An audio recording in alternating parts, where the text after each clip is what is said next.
Hi, I'm Mislav. I'm from Croatia. Good luck to both teams. I'm Rudy. I'm from Canada. Similarly, good luck. Looking forward to a great day. And I'm Adia from Finland. Good luck to both teams. Looking forward to it. We'll skip speaker introductions right now, but at the start of your speech, if you wish to specify your preferred pronouns, or if you wish to reiterate your name for the panel, please do so. We have a debate timekeeper running, but of course you keep a stopwatch with yourself. Okay, that said, can you please have the Prime Minister?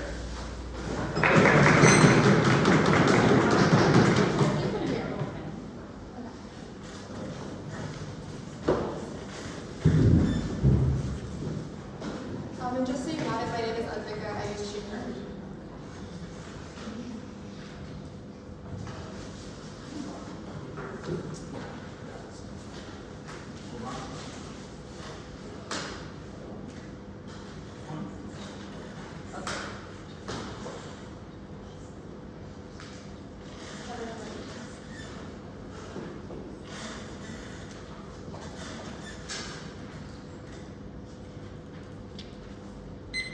Just 2 months ago, tens of thousands of people protested in Tenerife, demanding the Spanish island limit tourist arrivals.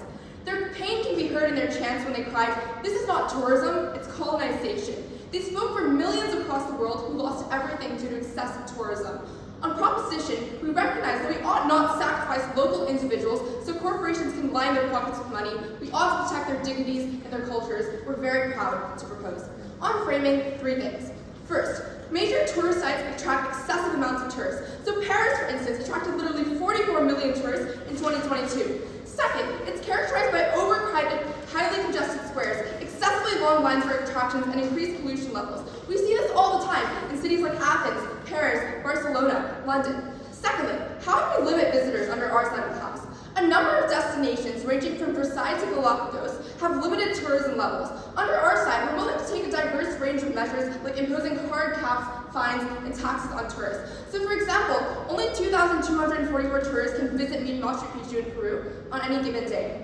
Additionally though, governments can literally limit tourist infrastructure. So for example, Daydream Island in Australia is only allowed to have 1 hotel, and large cruise ships are banned from docking on Venetian shorelines to protect those local environments. Third, and this is important, we also support prohibiting licenses for MNCs to come into these areas and build hotel rings. And the reasoning behind this is that MNCs are often the catalyst for excess tourism because of their convenience and their brand name. So if people are still keen on going, the places that you go to under our side of the house are locally owned businesses and hotel chains, which are good for the people who live there. Those people don't do environmental destruction.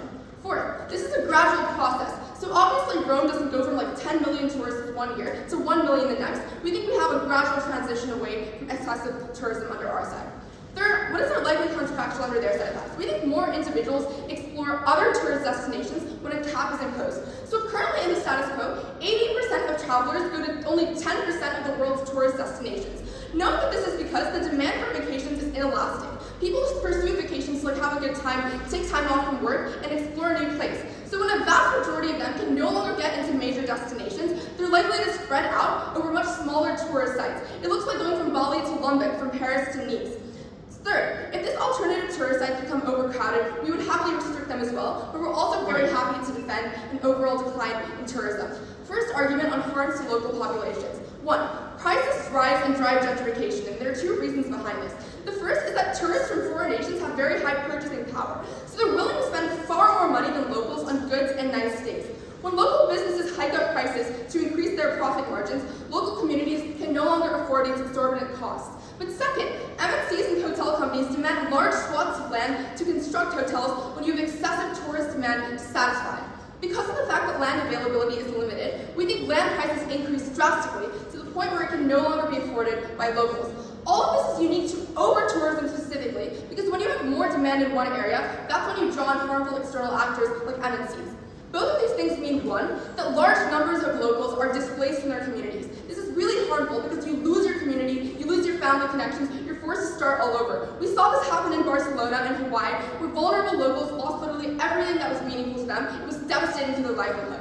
But secondly, for the locals who do end up staying in these places, they lead very low-quality lives, paying high costs for basic necessities. That was never a world we supported. Comparatively, under our side, you prevent massive amounts of gentrification from driving people out, but also you solve the issue of excessive demand at its core, which lowers prices. And that means that local communities are able to sustain themselves. They're able to access a good quality of life when basic goods aren't extremely expensive. Secondly, tourist economies are very bad. Note that tourism is inherently reliant on external sources of income that are quite unreliable and seasonal in nature. So when employment is seasonal, vendors have to increase prices drastically in order to make ends meet in times when tourists aren't there. This is another reason as to why locals are driven out. We also think when it isn't peak season, local businesses struggle massively under their second house. The impact of this is that when it isn't tourist season, or when you have a shop, economies that are excessively reliant on tourism have very few fallback industries that consistently provide people with income. So local artisan shops in Bali uniquely do not have a good market during the fall season, and those families are unable to sustain themselves. Under our side of the house, we get diversification. I want to note, excessive tourism hurts other sectors, because the only skills you learn are those relating to tourism. So if you're a child growing up in the Maldives and everyone around you works in hotels, you probably try to become a top chef. Under our side, you change the skill incentive of people on the ground. So people prepare far more for diverse jobs, and you get diversification. Thirdly, a lot of the inflow of money goes to large MNCs. So it's not like the local Indian park ranger that gets money on side opposition. It's far more likely to be like an English-speaking travel agency coordinator. That means that all the benefits of trickle down from MNCs probably don't happen. But fourthly, visitors are more likely to stay at MNCs like Marriott's or Sheraton's that have cheaper prices for a few reasons. First, because of their global reputation and brand name, they're perceived as safer and there's a guaranteed good quality. We think tourists are often very apprehensive of things like local hotel names that they aren't as familiar with. But secondly, if they want to claim that the appeal of these places is a unique culture in them, we think Marriott's and Sheraton's often appropriate culture in order to appeal to consumers. So Sheraton's and Bali employ locals, hand out ways when you get there, have tribal dances, things like that. That means that they're able to access cultural impact to the extent that they sway tourists towards them. The issue here is that these large MNCs have cheaper prices and are favored over local businesses. This means that one, local businesses are likely to get outcompeted. So in the short term, Hilton decreases their prices to outcompete these local businesses because they know that local businesses cannot access things like economies of scale and other ways of lowering costs. Once they're outcompeted though, these hotels are likely to hike prices back up since they have very little competition. This is bad both for tourists, but also the local economy. Secondly, with the high saturation of tourists, you have lots of travel agencies and stuff where they charge you like $20,000 to get the whole trip done, and maybe 10% of that goes into the local economy. That's really, really harmful. Before second argument, go ahead. Tourism is a huge part of these economies we're talking about in this realm. How does Team USA massively allow these economies to transition? I already gave you a lot of analysis as to how this transition is likely to be gradual, but we also told you we changed the skill incentive for people to start diversifying. Second argument on preserving environment and culture. The thesis of this argument is that the tourist experience gets better. First, on harmful tourist activity. We think excessive tourism wrecks and destroys beautiful sites. Tourists often litter, inscribe offensive language, and do really damaging things to this cultural beauty of places like the Angkor Wat. This is exclusive to excessive tourism because of the unregulatable scale of people coming in. And let me be clear, any of OP's benefits can at best only accrue in the short term, because in the long term, you literally hurt the sites that attract tourists at the point at which all the corals are bleached. You don't really want to go to the Great Barrier Reef. Two reasons regulations don't work then. First, damage is often inherent to visitation. So foot traffic on the Machu Picchu creates irreversible erosion. Sunscreen from snorkelers degrades it over time. But second, we think oversight is really, really hard. If you have like 10,000 tourists and 10 park rangers, it's really hard to keep track of everyone. Secondly though, tourist multinationals have terrible environmental incentives. Corporations often take shortcuts that are cheaper for them but ruin surrounding areas. So corporations in the Border Cape build pipes that direct untreated sewage to the ocean, rather than creating an underground sewage network. It looks like clearing local greenery or building on local plant species to build restaurant chains and companies. But secondly, you also get massive amounts of lobbying under their side of the house. So the Great Barrier Reef initially had really good protections on its most pristine islands, yet when you introduce commercialization, these protections gradually rolled back over time. The impact here is massive, because we think damage to these sites is often irreversible in nature. Once Yellowstone burned because a single cigarette burned 36% of the national park, or the Great Barrier Reef has ruined coral because of boating and snorkeling, we think this is especially damaging to the cultural sites that we think they want to protect. Very proud to propose.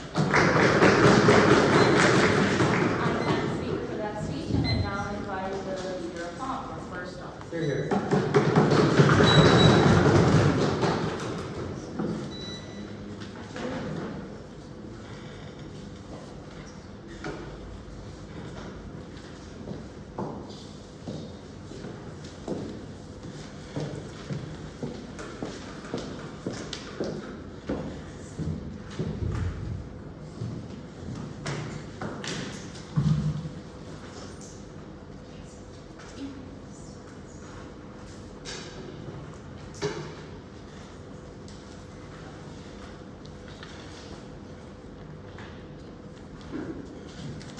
Just to check if it's okay if I speak at this podium. Yeah.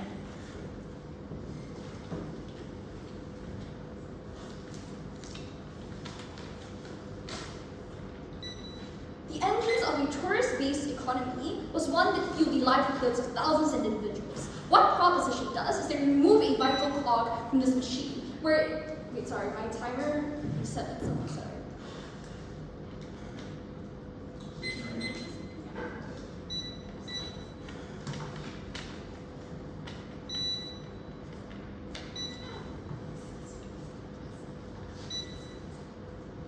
The engines of a tourist-based economy was one that fueled the livelihoods of millions. What proposition does is rip a vital cog from this machine, erasing entire industries from the map, and thus all the lives that were contingent on that very economy. There are three things in setup before I move on to responses. Firstly, this debate operates in destinations where tourism is a key contributor to annual revenue, such as Kyoto and Bali. Areas that receive limited tourism are unaffected in this trend. Secondly, not significantly limiting the number of tourists doesn't mean that we limit all of the other restrictions out there. We support repurposing the political capital that they use under the Assad House to strengthen existing measures. For instance, in France, where they implemented rent controls in order to cushion local inflation, Australia created no-go zones surrounding the Great Barrier Reef to protect coral ecosystems. Thirdly, Proposition's burden is to significantly limit tourists beyond existing restrictions. This means that all the examples that give you in status quo is not enough. They have to go beyond and more, and must take the trade-off then. Because if they are side defense a war where they have gradual transitions, then they concede under Assad House the economy itself is important and tourism is in fact important to these regions in the first place. I have three responses then. Firstly, the observation here is that the lack of comparative under the Assad House cannot win them the debate today. Because when they tell you that they want to diversify the economies, they don't explain to you how. They don't explain to you how Hawaii that is surrounded by beaches and islands are able to physically transition into another thing like industrial revolutions. But it also means that the lack of comparative under the Assad House is that they cannot claim all of the outcomes that they want. So not only is their willingness not to prove that there is a laundry list and a basket of issues that exist with tourism, but why it improves under the Assad House. Secondly, the first argument that they've given you here is that gentrification happens and therefore you have a cost of living crisis. And the main actor that they recognize the problem lies with is MNCs. But it never illustrated to you how these harmful practices are towards these individuals. Because when they tell you there's cultural appropriation happening, why is it so that when Hilton, for instance, hires all of the local dance groups that exist, how is that cultural appropriation? And insofar as these individuals are taken care of, they cannot prove that there is a harm here. But the next thing they told you then is that you try to price out other local and small businesses and therefore they do not exist. First, it is an assumption that Hilton itself claims less for these individuals. So it is untrue that all these hotel chains claim less because what they promote for is a premium service for individuals. You have a range of things from motels and other local businesses that provide more affordable options to these individuals. Thirdly, the second argument that they say here is that it hurts these sites, for instance, the Great Barrier Reef. But what we've proven to you here today is that the data from the UN shows that tourism is only responsible for 4% of the emissions. Other things that happen, the industrialization that happens, that uniquely happens because of the transition of the economy under the Assad House, is going to harm things like Beijing and harms things like climate change even more, and therefore exacerbates everything that we want to talk about in this debate. Before I move on to my arguments, I'll take that point. So global businesses under your Assad House have huge reputations and they're able to access economies of scale, pricing out local competitors. How are people on the ground able to access any of the capital inflow that you cite?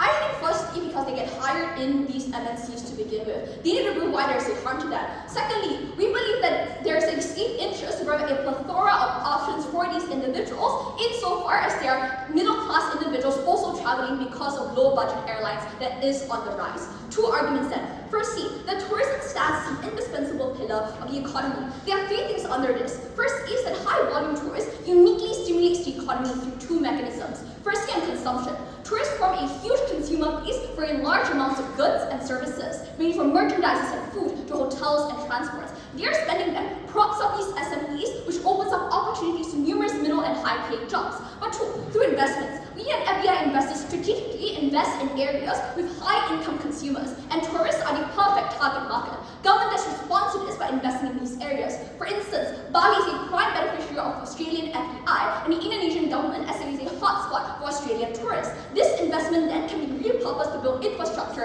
and support businesses regionally. These benefits also trickle down to the rest of the nation, because not only the taxes that we gain goes towards general welfare programs, but the allure of these major attractions attracts individuals to other regions in the world. For instance, while people go to Paris for the romantic ambience that exists, people travel to Normandy in order to get more of that experience. Therefore, they cannot claim that people will expand into other regions. Insofar as we prove to you, the starting point has to be major tourist sites. Secondly, why is skill and not just spending power under Diasa House critical to tourism-driven economic stimulation? Two things. One is there exists a current reasonable pricing cap for tourism services. Charging hundreds of dollars for a 30-minute ride to the pyramids does not justify it, even for the wealthiest of individuals out there. And it is even worse insofar as it's comparative with pre-restrictions. This means that individuals are unwilling to spend on the Diasa house. Insofar as there is a cap on the revenue per capita, the only way we can generate significant revenue was through increasing the volume of tourists. But two, we think that large-scale infrastructure like theme parks, hotels, and malls can only remain profitable and expand their premises if a high volume of individuals are able to enter and therefore generate economies of scale. Thirdly, we need a proposition forces these areas to undergo a painful transition process to their alternative economy. This deals with their best case. Three things. One, these major tourist sites have comparative advantages that is tourism related. For instance, in Hawaii's beaches or the Great Barrier Reef, it's simply impossible for them to move on towards other things insofar as they are geographically limited. But two, these economies are specialized to cater to tourists. This is like massive hospitality industries such as hotels, merchandise handling, and tour guiding. The tearing down and rebuilding of these infrastructure and the retraining of the local population requires massive political capital that they are unable to garner under Diasa House insofar as they trade on the economy. Thirdly, the domestic industry will be disrupted because a one-city venture doesn't only operate in isolation. While Bali might be the tourist centerpiece, it's supported by a network of different things in different cities. For instance, you have things like agriculture, manufacturing, and vocational training that is outsourced from other cities. If Bali goes under, all of this is compromised, not only because they lose their current buyer, but Bali will also compete with them for the alternative economy that they want under the outside the house. Second argument then, on why the tourism sector is instrumental in safeguarding these sites of significant importance. If they want to talk about colonialism and if they want to talk about culture, we need to deal with their best case here. Three things. Firstly, the maintenance of these tourist areas require a self-sustaining process to justify the astronomical cost and political capital of upkeeping. This degradation happens due to factors out of our control, like the passage of time, climate, natural disasters, and wear and tear. For instance, it costs 30 million alone to fix the Leaning Tower of Pisa. Insofar as they don't prove any capacity for states to care about these areas, that they cannot gain a return on investment to all of the money that they put in, because they significantly limit their revenue that they're able to gain from things like tickets, merchandises, and donations to be able to fund all of these things. They cannot kickstart the process of renovation. And therefore, this degradation leads into a negative cycle where individuals are more disincentivized to go towards these tourist areas because it's not properly kept and it loses its beauty and it loses all of its attraction towards individuals then. If they want to talk about cultural appropriation, we believe that what better is it than for these individuals to actually enter these areas, interact with the locals, indulge themselves in their culture, and recognize the beauty of the culture all around the world. If their case was that individuals do not care enough about the people and the locals, we believe that only allowing them to fly towards these regions, allowing them to be captivated by the beauty of the local industries and the beauty of the local culture was the only way in which individuals were able to gain understanding. Proud to report. Thanks for the final speech, and now I invite the second proposition speaker.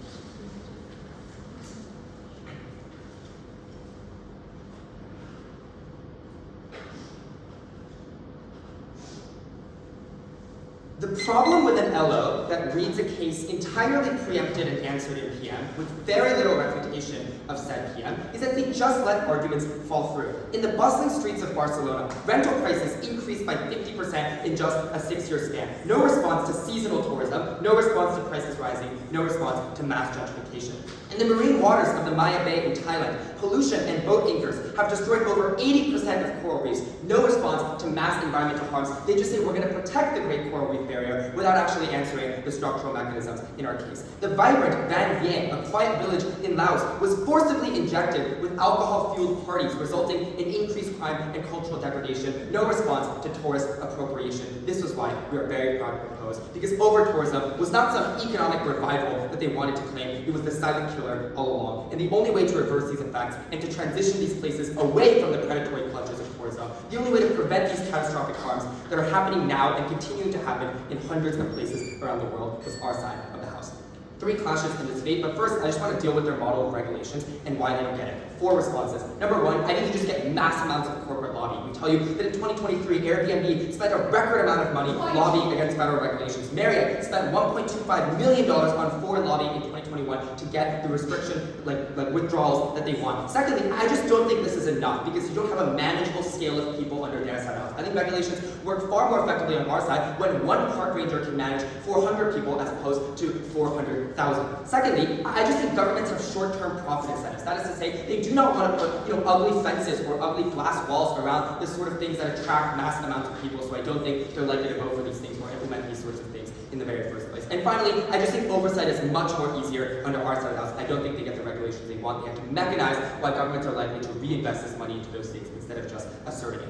Reputation then and clash. Firstly, I want to talk about employment and local benefits and why we get better industries and better job creation. Our theory of change was very simple, and they do not respond to it in Leader of Opposition. The first argument was that you get lots of natural job creation. So when large hotel chains leave, those buildings now create a demand for lots of construction and renovation workers, for example. You can commercialize the products in other ways, and our argument was that you do things like import substitution, industrialization, investing and propping up in your own domestic industries. How does this work? We think government priorities shifted. Currently, spending money, it looks like investing in lots of infrastructure, as they tell you themselves, but these are white elephant public projects that only benefit tourists. Look at their own examples. Look at their own language. These are super wasteful. It is roads between hotels and huge tourist-trapped malls with expensive luxury goods. These things do not help local people on the ground. It is only used to benefit tourists. That's because the vast majority of people who are coming to these places are tourists. They have economic incentives and governmental incentives to only cater to those individuals because, as they say, they are a good stream of revenue for them. But secondly, we think it only benefits major tourist destinations. It definitely doesn't trickle down to people on the ground because it just gets repatriated to large Western MNCs in the very first place. Our theory of change was very simple. We take that political capital, that money that the government invests into funneling lots of people toward tourism and benefiting tourists, and instead develop local industries, like roads in rural areas. That's the only way you get agricultural development in places where lots of people don't live when government priorities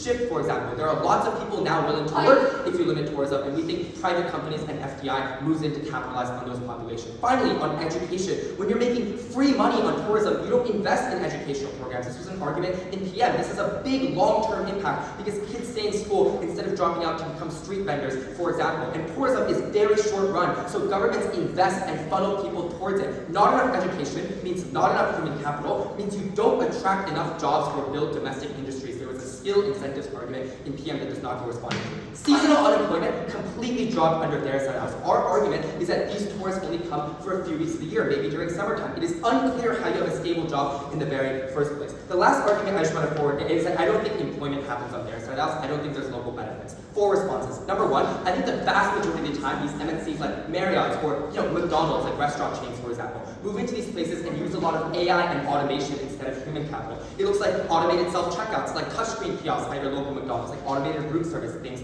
like that. Secondly, they become monopsonies and can vastly underpay their workers because they are the sole buyers in the labor market if all of their mechanisms are true. So you can also dictate poor labor conditions. Thirdly, jobs are very unstable. Seasonal tourism happens. There are no industries that are counter-cyclical with tourism in these places. So if you're doing things like fishing or agriculture, that's also not going to work in the dead of winter when tourism doesn't exist, so you're out of a job. Our theory of change was very simple here. They just don't respond to this in LO. Finally, we gave you a model on gradual shifting, which gives these economies time to adapt, which gives people time to train, which gives governments time to repurpose their money. Before second clash, go.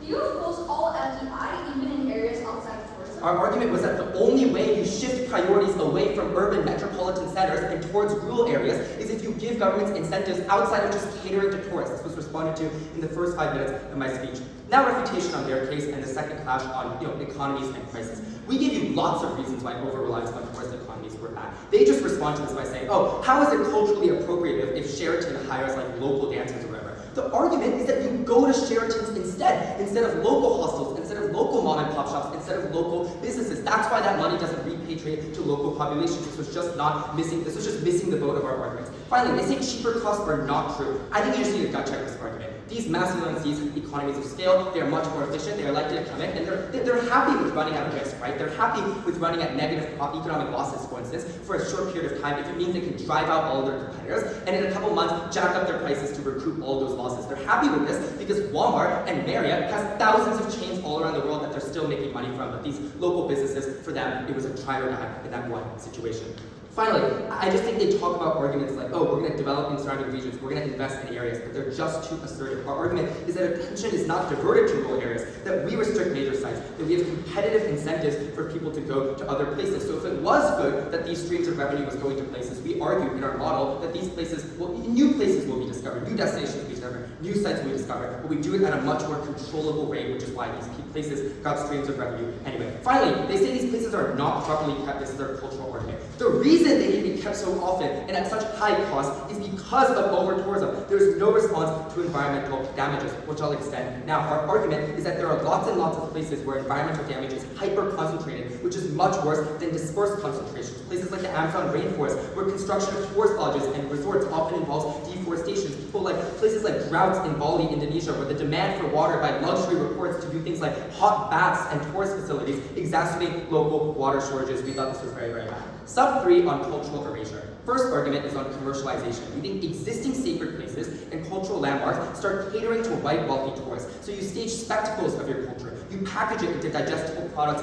like keychains. You make it palatable to foreigners. We think new sites and stores also pop up and bastardize local heritage and history to appease tourists for their purchasing power. The example here is Polynesian tribal tattoos that are far simplified without any context or explanation put on white colonizer skin. Secondly, on appropriation, MXCs need to compete with local cultural niches demanded by tourists, but they do the bare minimum because foreign conception of local culture is probably next to zero. Foreign knowledge of local culture, probably next to zero for rich tourists who just want to see pretty exotic places. So indigenous Hawaiian rituals get bastardized in hotels but are very attractive to tourists. Finally, on access, you get tourist overcrowding and imposition, which means that locals can't access this stuff or are turned off by this stuff, like noise pollution and photography in Shaolin temples, like harassment of geishas in Japan. This is a generational argument. You get long-term dilution because future populations are born into increasingly westernized, hollow versions of their culture. We went on logos, we went on pathos, we went on ethos, we went on Galapagos, proud to propose.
Proposition's policy is nothing but a lightning rod that struck economies around the world at its must. Vulnerable states were the engines of a tourist economy that grinds at its halt when the heritage sites are turned into wastelands on their side of the house. We're very proud to oppose. I want to talk about 3 things in this speech. First, on which side of the house is the macro economy of these countries better off? Second, does this trickle down to benefit the local people? And finally, on which side do better preserve culture? First, a macroeconomy. I want to know this is the most important clash in this realm because no, the lives of the individuals, or at least the quality of lives of people, are entirely dependent on the macroeconomy and how the economy functions. That is, if we prove why the macroeconomy is better on the side of opposition, irrespective of how the quality of lives of local people marginally get better on your side of the house, that's inconsequential relative to this. On this clash side, I want to observe that the entirety of Team USA's case is premised on the fact that they are capable of transitioning into an alternative economy with alternative solution status. So if I prove that either that this transition is impossible or this transition is going to be painfully unwell on their side of the house, this takes out all of their case because the betterment of locals on their side is entirely contingent on this transitioning being possible. Why is this not possible for 3 reasons? First of all, because note, transitioning requires loads of capital. The only mechanism they gave you a proposition is that this is going to be a gradual transition. What is a gradual transition? If it is a gradual transition, no thank you, then presumably Team USA inherits all the very same harms they talk about on our side of the house in the short term. But notably, even in long term, you cannot transition. The reason for that is because you will not have enough capital eventually as well. Notably, you need to retrain the entirety of your workforce. You need to retrain the entirety of your economy. Notably in Dubai, they promised to transition in the 2010s, but have only been successful recently. Notably, Dubai is incredibly affluent in those cases because of the massive amount of capital you need on their side. But second, even if they could, we suggest that short-term harms are immense and cannot be endured by the local people. Because notably, what is the people going to do in the short term when mass MNCs pull out on their side of things? When people actively don't have jobs in the short term, you would know that the possibility of transitioning on their side is at best long-term and speculative, because there are a lot of other factors that affect whether your transitioning is good or not. Perhaps the world has already moved apart from what you initially intended to transition to. What is proposition is going to do about that? Weigh this against the very tangible harms that the local residents are going to suffer on their side of the house when this transition actually happens. These are the unemployment people. These are the people who don't have jobs, who have their jobs to the end because the governments on their side of the house are disempowered significantly to be able to even feed their people. But finally, Team USA gives you zero illustration as to what this transition uniquely looks like, which we will recharacterize what it actually looks like on their side. Because uniquely, what are these economies we're talking about in this realm? They are touristic economies, which looks like countries like Maldives. That one, the geography is their geographic location is basically an island, which means you don't have alternative capacity to transition into other forms of economy. Your population is entirely based and structured in a touristic way. Their labor force, the structure, everything is curated in a way that it caters towards the local tourism sites. These economies uniquely don't have ingredients. They don't have the possibility of transitioning on their side. And if they transition one, therefore, they have insufficient labor supply on their side, they have insufficient consumers, which means their economy is going to die. But second, note, there's infrastructural investment on their side, even if it exists, means that it is impossible because of the ways in which these lands are structured on their side of the house. So what they have to defend on their side is 500,000 of individuals in Maldives that would die on their side. That is the trade-off they're unable to take in this realm. So this proves that the macroeconomy is better on our side of the house, and therefore it means that the dependency for the locals is also better. No, thank you. Let's now talk about the second clash.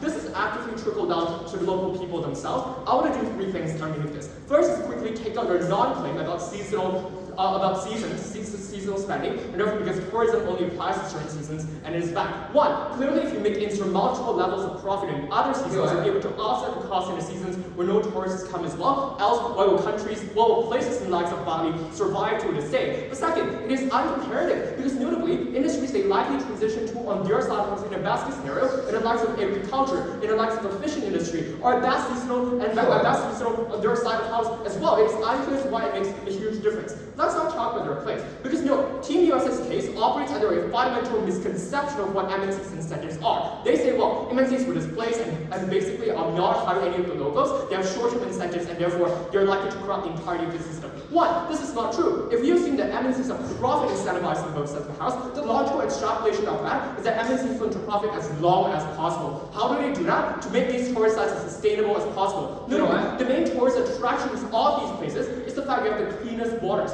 You have incredibly beautiful beaches in the likes of the Maldives. That is, the only way to which MNCs can profit in these cases is to preserve these touristic sites, which means local people are unlikely to be harmed on our side of the house. Before I respond to the harm in terms of gentrification, yes, They can't be like, we get no investment shifts into industries like manufacturing or service, and then their only answer to seasonal tourism is, oh, by the way, on their side, they're going to shift into those industries as well for the other 40 weeks of the year. Our claim is that you never prove the ways in which the transition is possible, saying that it is gradual is insufficient, building in third is also not enough. Let's talk about the argumentation in terms of gentrification now. One, we would note that uniquely in the status quo, we already have sufficient state policies to mitigate this. For example, in Hawaii, you have the Housing First project. You have Hawaii's Pathways project that allows individuals to access housing in the status quo. In Amsterdam, which is a place that is incredibly over towards in the status quo, you have 700 apartments and 2,500 to actually accommodate more locals on their side. Sure. Their response is, well, no, thank you. The government lobbying power on our side of the house is likely to be weaker. But one, look at their policy. They're doing a policy that is both significantly limit the ability for corporations to profit,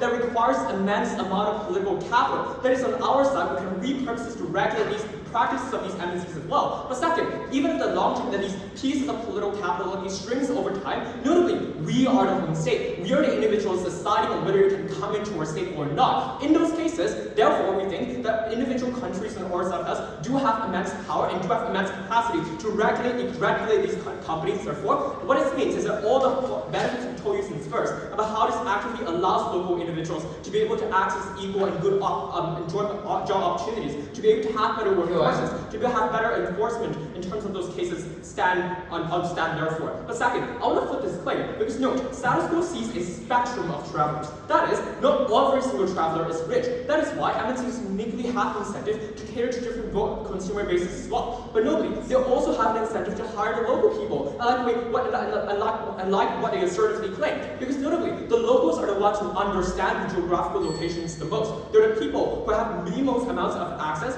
towards what exactly is so touristic and what the culture of themselves. Which is why if people go to Maldives, for example, you will want a local Maldives touristic guide because they know what is best on their side at the end. But even if gentrification happens on our side of the house, we would know it is a side of academic work that is good. Also, all the harms on their side exist as well because one, MNCs magically exist on their side and other industries as well. But secondly, I would note that, well, on our side, that if the standard of living, for example, raises, your pay rises as well. So on our side, you get the job opportunities and a separate good of growth. Finally, let's talk about culture. Because notably, the only argument I'm from is that while tourists visit these states and therefore it is bad. But that is not true. Because note, the only ability for your culture to be expanded to the world is for people to be able to see it. It is when people visit the Turkish Blue Mosque. It is when individuals are able to go to visit the House of Slaves in Senegal that is often described as a life-shattering experiences when they go to those cases. The second, they lack the capital to spread their culture to the world. Who is going to see your culture on proposition if no one visits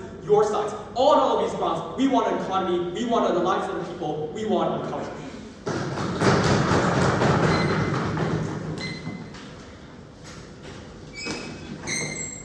And the speaker, and I invite the government.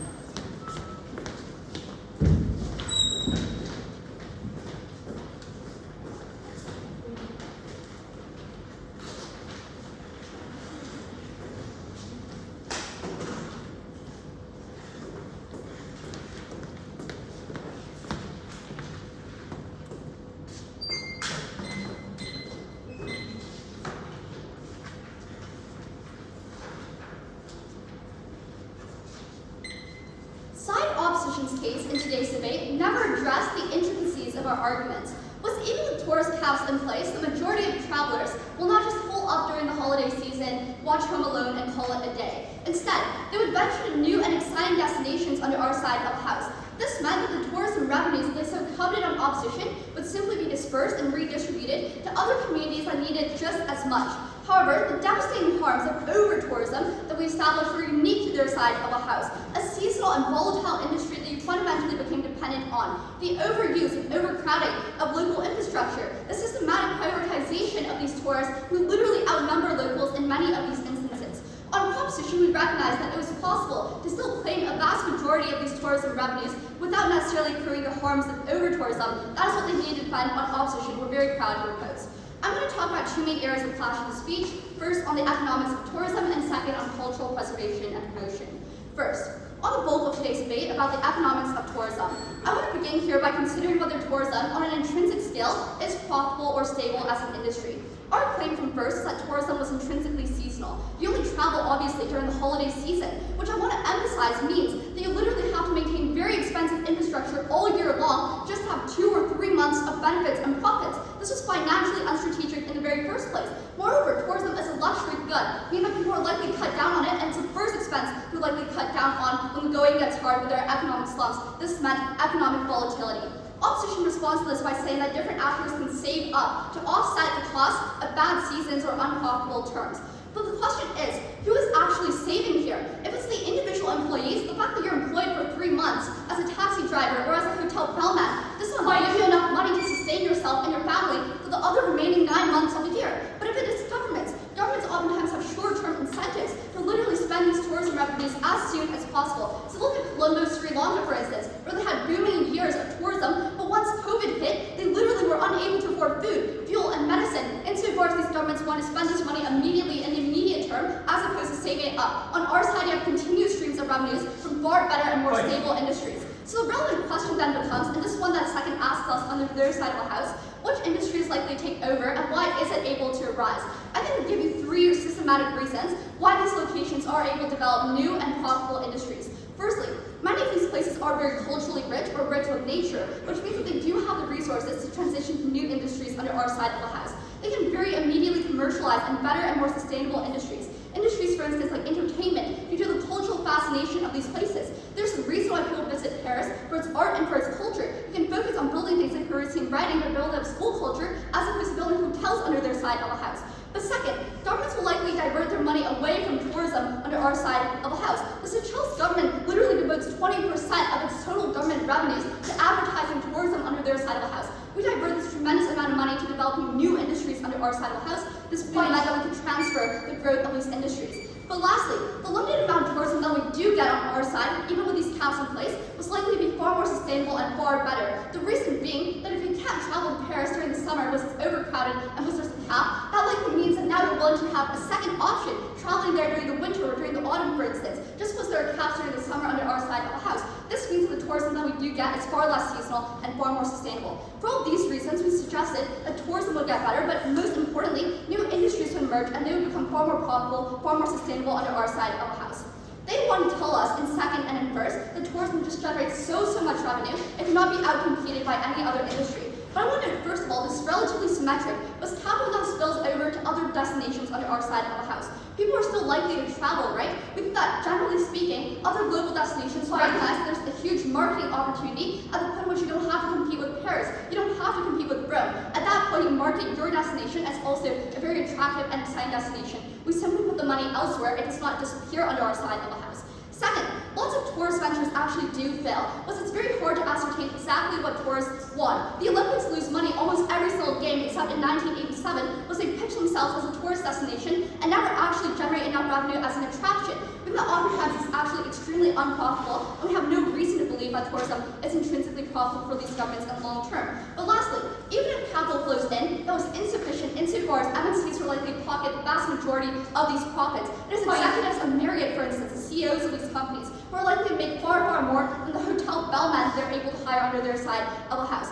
I want to note as well, as an extension of our analysis, why tourism is uniquely harmful as an industry. Because tourism relies on international wealth, international capital flowing in. Under our side of the house, we rely on domestic consumers. That means you're far more likely and far more incentivized to give people purchasing power to build up schooling systems. That was a net utility under our side of the house.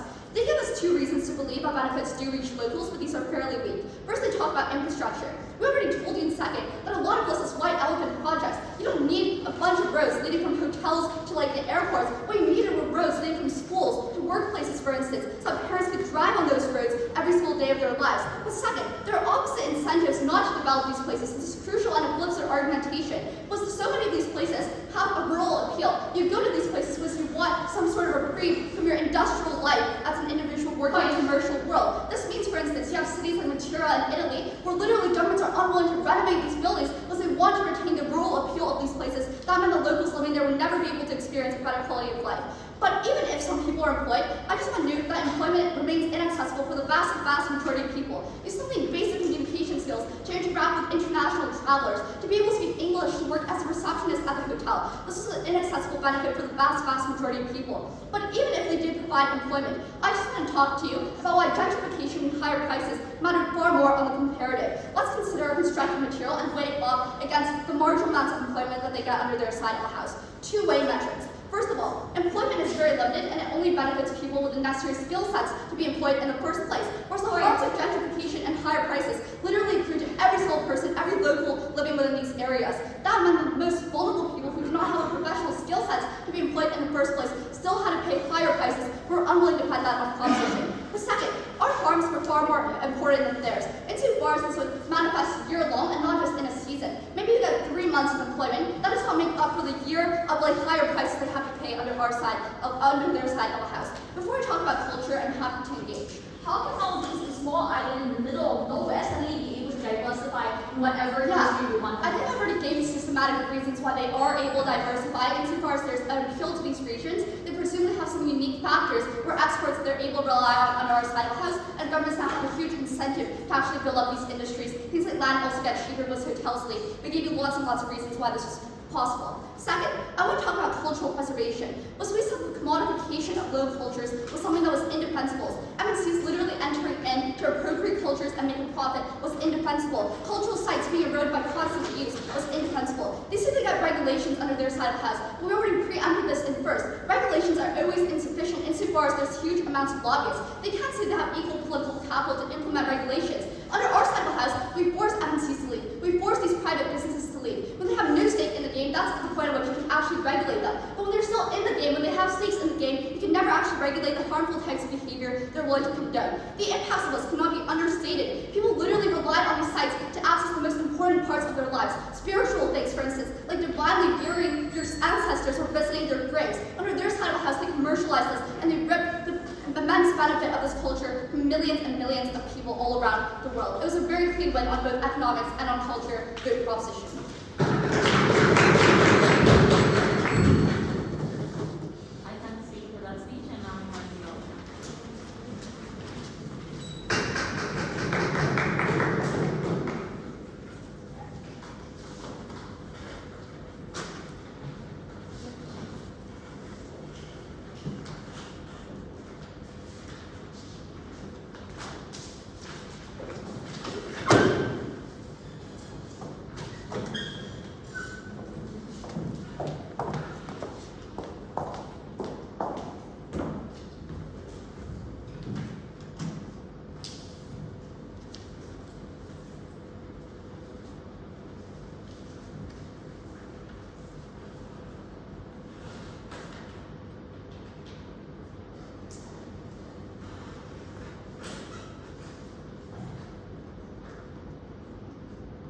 Oh, sorry, this time is really hard. My name is Andrea, take she, her pronouns. USA's case thus far has been paternalistic and uncomparative at best, insofar as that all three speakers thus far in this debate on our side of the house has proven as to why their transition was never one that was better, or they have no transition at all, meaning they have no comparative to have any better material on their side of the house, no positive comparative on that front. I have one main clarification at the start of this speech. Let's deal with the point of seasonal tourism, because this seems to be the last collapse that USA has towards our case. First of all, if seasonal tourism was the only problem they have, and now suddenly countries are not able to go into other things when it's not their season to have tourists, we believe that that was the reason as to why over-tourism was not all that harmful. Because if they tell you that tourists only come during one season, then they can only come during the summer, for example, in all three other seasons, the city and the country then gets to heal. They get to repurpose that funds and put them into the locals. And that's exactly why seasonal tourism was something that's used against them, and that is why over-tourism, if that was their collapse, was something that was not the worst of harms at best. I have two issues then. Firstly on the economy, and secondly on culture and environment. Firstly on the economy. USA puts forth a very naive argument on how tourism hurts locals, and they told you two main things. First of all, that tourists' high purchasing power drives up local prices, and secondly, that MNCs that exist within tourism price out local businesses. Insofar as I have proved, either this is untrue, inexclusive, or worse, under their side of the house, they have no case on this debate. First of all, onto why this is not true. USA naively tells you that the government runs on short-term profit incentives, and because there's a tourism lobby, for example, the government does not care about the locals. We tell you very intuitively, coming from the speaker from Wei, that a state has the capacity and obligation to balance the priorities of both locals and foreign residents, because the voting power is so centralized within the locals, even at worst. We gave you the examples of Hawaii and Amsterdam, despite being a major tourist city, still enacted policies that benefit the locals in of itself to minimize the homelessness crisis, for example, and still keeping up tourist revenue. The conclusion of this is that it may be easy to be sucked into debate land and say that it's either one or the other, but a simple gut check by looking into the status quo means that governments do prioritize multiple sectors, and they do choose the ones with the best economic promise. USA's paternalistic approach to assume that tourist economies just don't care about their locals just was their point was on colonialism, and that is why they're worse off on their side of the house. Secondly, let us flip this. We tell you that locals are actually benefited because of tourist entrance and therefore trickles down to the local economy. I have 2 points to prove as to why this is better. Firstly, on concerning the cost of living crisis. They tell you that tourists driving up the prices means that local products are now much more expensive. First of all, we gave you multiple reasons as to why there's a diverse socioeconomic and different financial capabilities coming from tourists when they come into the country. This means the state has an interest to democratize all goods and services to be inclusive for every single person from different socioeconomic backgrounds. Because it's just simply asserted from their side of the house that tourists are just rich people flocking to your country, when it's very easy to believe that most of the middle class do travel as well. That's exactly why goods and services, even if they come to the people on our side of the house, these types of prices would not be driven out to exorbitant prices, and that is why the tourist would not be one that hurts the locals. Through this, it is clear that tourists, because they meet the same needs as the locals, for example, food and healthcare, even if they care about foreign citizens to some extent, it still trickles down to the local economy, and this will contend with their whole idea on white elephant projects and how that just doesn't help the locals at all. Secondly, concerning the displacement price and gentrification that Team USA tells you, I have 2 reasons as to why locals are not traded off. Firstly, we tell you that local businesses are still running within tourism economies, and not just MNCs as they would play under their side of the house, because these are things that tourists actually want, and these are things that are catered towards tourists. For example, local cafes that give you the national food, or arts and crafts galleries that are meant to serve you the crafts done by the locals themselves. These things mean, because the tourists love the local experience, this means the locals will be one that are prioritized in this instance, as opposed to the MNCs that force you a very naive and not authentic experience that tourists don't necessarily want in that instance. This will contend with their point on how MNCs pocket all the money, when we tell you that's not necessarily true. Secondly, on the homelessness and crime rates that they tell you that people will now be happening on the local economy because there is gentrification. We tell you that all of these counts on homelessness and people not being able to live actually because tourists from coming, because they are seen as dangerous, they are seen as criminals, and therefore because of that, people will not want to come into these countries. This proves that the state actually has an incentive to ensure that the locals are better to some extent, so that the tourists are not driven away by their mass gentrification or displacement crisis. That means people are going to be benefited, and there's going to be housing policies that ensure that crime rates does not propagate on our side of the house. The last collapse they have from the speaker before me is that jobs from tourist economies only require high-skilled people. First of all, gut check this. I don't think this is necessarily true. I don't think to be able to put a lay on a person requires necessarily high skills. All of these things that give you the local experience are not things that require you to have a PhD, for example. That's exactly why the locals are still benefited in that sense. But even in the worst case, we think these means there's a skill upliftment for poor and ground, and that's better even in our worst case. Before I move to the comparative though, I'll take P1. Look, if the government cares so much about locals as you characterize, then you get things like retraining and job creation because the government doesn't want masses of people to be unemployed. Yeah, that's exactly our case, right? We tell you because on their side of the house, if they wanted these people to be, if they tell you that people are worse off under our side of the house, that POI literally responds to every single thing they told you, and we already proved by retraining and all of these things are better off under our side when there is capital coming from the tourist economy, for example. Third response then on why this is worse under USA's paradigm. No, and this is where I will engage with their comparative on the diversification of skill that they provided to you in their transition to other economies. Example, I want to know first of all though on what is the observation. They firstly give you nothing in P1 on what diversification actually means. They mentioned briefly things on construction in P2, and finally we heard manufacturing in the POI towards our O2. What does this mean on their side of the house? 2 responses. 1, we think if they conceive their case is industrialization and they want Hawaii to be an industrialized and manufacturing state, they are the most prone to MNC control. Why is this so? We believe that construction workers that public workers under a foreign MNC. Because no panel, how are you expecting Hawaii, a state who benefits from beaches and tourism to sustain their economy, to suddenly now shift towards construction and urbanization, which is something that they never had an advantage in from the first place? This is why the comparative advantage was something that they need to note, and suddenly forcing a new transition to another economy means that MNCs will be able to step in because there is a skill gap from tourism to another economy, for example, and that's why MNCs enter on their side of the house. The response here is clear, that status quo is status quo for a reason, and if they were sitting on something that was good for them, they would have done it anyways. They did tourism because that was best for their locals, and that is why it's the best economy on our side of the house. If USA expects them to industrialize, this is a capitalistic and first world mindset that they're imposing onto these countries. If they wanted tourism because they are best at, we'd say, so be it. Malaysia less than that, let's do so, and therefore we think it's better for the economy. If you give the battle to the Team USA, you let them man the hand of local economies and therefore no consideration for their advantage at all. The last thing on the environment clash was a very perceivably dropped because MSC was the most important thing that they wanted to focus on in this round. First of all, we think it's unclear as to why locals simply cannot defend their own culture and defend their own environment to begin with. We gave you multiple examples of education whereby the state can benefit and balance both priorities at once. We even added was, we told you that environment was the least of problems for tourism. If they really cared about the environment, they would ban all the emissions coming from airplanes that tourists brings you in the first place. But insofar they still have some form of tourism on their side of the house, they still inherit the harms, and that's why it's worse off on Team USA. At the end of the day, it is clear that this team was paternalistic with no comparative at all, and that's why they have no case at the end of the round of hosts.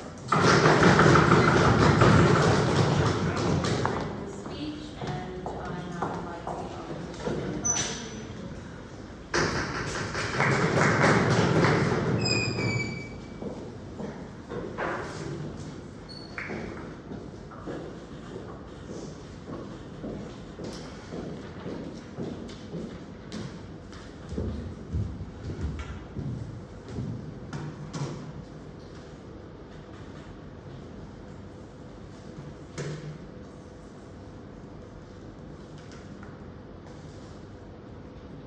Team USA today tries to tell the Japanese individuals that you cannot rent your kimono to other individuals because there is cultural appropriation. Firstly, we believe that they never stood for the individuals, that the local population that they want to talk about under the Asaki House. Because you cannot dictate whether these individuals can or cannot monetize their own culture. It is a double punishment for them to see that colonialism has brought that much harm towards these individuals, yet you describe them to a world where they cannot use all of these things to help uplift themselves in ways that they could and in ways that they wanted. Therefore, this means the entire cultural clash under the Asaki House is washed out, and they cannot win on this. But this leads to two things of contention in today's debate. Firstly, on whether we can have regulations, because all of their harms on the environment is bankroll upon the fact that we cannot have regulations on the outside of the house. When we tell you that we already see it in status quo, but if you don't buy that, we think it's extremely uncharitable for their side, especially in P2, to say that the obstacle that we have on the outside of the house is massive corporate lobby. But they are trying to remove these MNCs completely from these regions. So this probably means that they take out a lot more political capital than we do. Thus, we repurpose all these things to strengthen existing measures that states are already willing to take, and we do that a lot and infinitely better in order to protect these individuals. Therefore, they never fulfilled their burden to prove why it is not enough and why they have to go above and beyond to protect all of these things. Secondly, in terms of the economy, we think that this is the most important clash in this round because it concerns the stakeholders that both sides want to talk about, the local population and whether they can be better off. There are four things under this. One, there's a harmful concession coming from their side of the house because they claim that they want to diversify to other places. This means that outside of the capacity and the incentive to do so, you can see that tourism plays a huge role in economies and to develop and offset local economies, especially in rural areas. This means that all of the economic benefits that they want under the Asaki House is always going to be less and significantly less from the things that we would have under our Asaki House, reading all of our analysis far better and analytically prior to theirs. But second, I want to note that all of proposition's benefit is backed on the economy being able to transition. There are two problems with this. Because one, they never responded to our case on the most important actors here. It is those individuals and those cities who physically and geographically cannot transition towards other infrastructures. For instance, in Maldives, when you're in the middle of nowhere, who is willing to trade with you? Who is willing to have industries there to begin with? But the second thing that they told you then is that states are able to offset all of these costs, and they hinge their entire case on state being able to uplift everyone and have new industries. Why is this impossible? are uniquely that powerful, this means that they have no external capital injection towards these regions. How are you expecting Maldives that have all of their government revenues comes from tourism suddenly now be able to prop up an entirely new industry they've never described to us what it was? Therefore, they cannot trade off FDI and claim all of the economic outcomes that they want under their side of the house. At best, what they have is individuals going towards worse off lives because MNCs now all closed down, and everyone who has ever had jobs in these areas, they lose all of their jobs and their family loses their livelihood for the 25 years to come, and they trade out this generation of individuals. But the third thing here is that who are they trading off uniquely is important, because they cannot claim that they are able to trade off smaller regions insofar as the 15,000 individuals in Maldives still require us to live, and we care about these individuals. If they care about culture, we care more about individual ability to preserve these cultures, to be able to live and experience all of these things to begin with. Ultimately, under our side, it was only a world where state has the incentive to care because there is a return of investment. Every money that you put into Colosseum, for instance, is a money that you get returned on, and therefore, this is when we preserve the culture that they want to talk about under their side of the house. The solution towards appropriation and the solution towards the economy was never to chase individuals out, but to welcome them and teach them how to change. What uniquely happened under our side, we have mass amounts of transaction and mass amounts of interaction. Proud to oppose.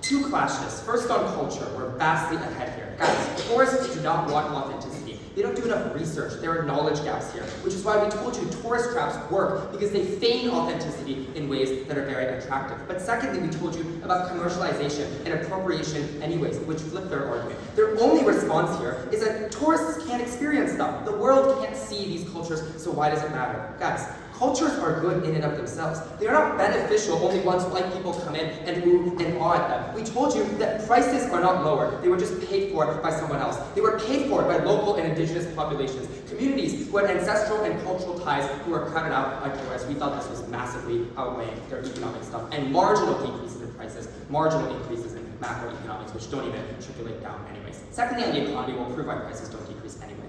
We were winning on the economic argument. It was not banked on transition. We had one argument about dispersing revenue streams, because the fact of the matter is, all of the benefits of limited tourism we get dispersed across lots and lots of cities with none of the harms of over-tourism. What were those benefits? 4 things. 1, MNCs don't move in, so money on our side actually does go directly to locals, does actually go to small businesses, because tourism is severely restricted. Secondly, environmental pollution is diluted instead of hyper-concentrated. We told you this was much worse with things like the example of the Amazon, where when you have too much demand for land, you have to deforest instead of using the small available bits that are there. Thirdly, you get gentrification and mass increasing of rent prices to the point of displacing lots and lots of populations. And fourthly, regulations work far better on our side because you have much more manageable scales of tourism. At best, this was significantly mitigated. No answer to automation, no answer to monopolistic exploitation. And their answer to seasonal tourism concedes the entirety of our domestic industry's argument. They literally say, in the rest of the 9 months, we're going to take time to heal from your own side of the house. If their argument is that,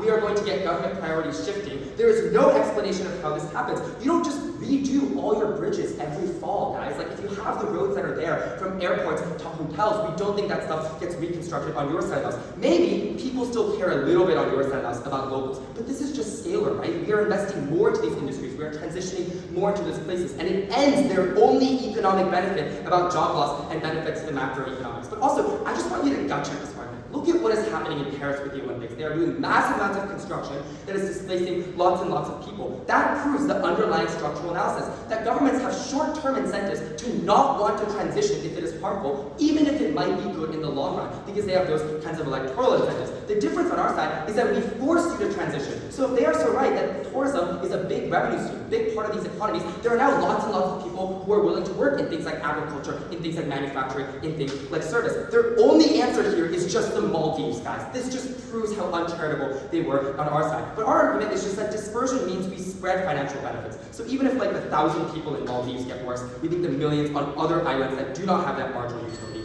get better. Finally, I think the way here is that income only matters in relation to prices. We told you that monopolistic behavior happens of driving out these competitions, then jacking prices back up. So even if prices are far lower on their side, there are no domestic jobs. Local shops with niche cultures get co-opted by corporations, and the monopolies analysis we give you go uncontested. That means you still can't purchase goods, even if they are far, far cheaper. That was the best case. That was the most charitable case. So why do we win under this? We told you there are symmetric political capital incentives on our side to do things like infrastructure. The reason is that, and the difference is, it only benefits tourists at the expense of locals. It looks like roads going through residential areas because all of their analysis about how governments get so much money from these tourist incentives, just cross-apply that to their whole case. If it is so true that these economies are so reliant on tourists, why on earth do governments care about locals anyway? Why on earth do they re-infrastructure and reconstruct all of their city plannings and civil infrastructure in order to cater to locals anyway? Why on earth do they focus on rural agricultural sectors? It doesn't happen. And if it does happen, as they try to tell you in the other 9 months, they concede it happens for the year-long round. They concede it happens on our side for the long term, which means we get domestic industries, we get far better domestic investment. Very, very proud to propose.